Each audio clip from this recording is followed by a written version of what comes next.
ભારતમાં અત્યારે કેટલા કલાક કામ કરવું જોઈએ તેને લઈને ખૂબ વાદ વિવાદ ચાલી રહ્યો છે।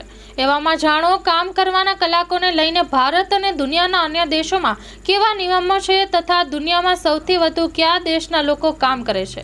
ચીનમાં સપ્તાહમાં 40 કલાક જ કામ કરવાનો કાયદો છે। કંપનીઓ ઓવરટાઈમ કરાવે તો પૈસા ચૂકવવા પડે। અમેરિકામાં 1 કલાક કામ કર્યા બાદ 10 મિનિટનો વિરામ આપવામાં આવે છે। સપ્તાહમાં ઓછામાં ઓછી એક રજા આપવામાં આવે છે। જાપાનમાં કોઈ કંપનીના કર્મચારીઓને વધુમાં વધુ દિવસમાં 8 કલાક જ કામ કરાવી શકે છે।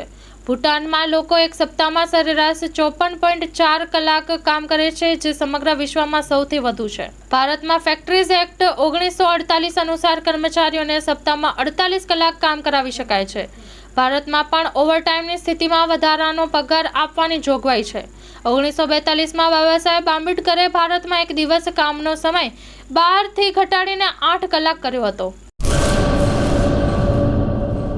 કચ્છની પ્રજાનું માનીતું અને કચ્છની પ્રજાના સાથ સહકાર અને પ્રેમથી સાકાર થયેલું એલબી મોલ એટલે કે લુગડા બજાર ફેમિલી શોરૂમ। અમારું address Bhuj branch, Anam ring road, Bhuj, Kutch.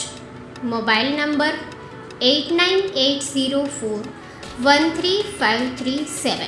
Mandvi branch, Nandanvan society, Mandvi, Bhuj highway, market યાર્ડની બાજુમાં, માંડવી, કચ્છ। Mobile number 6353695514। નોંધ: રવિવારે આખો દિવસ શોરૂમ ખુલ્લો રહેશે।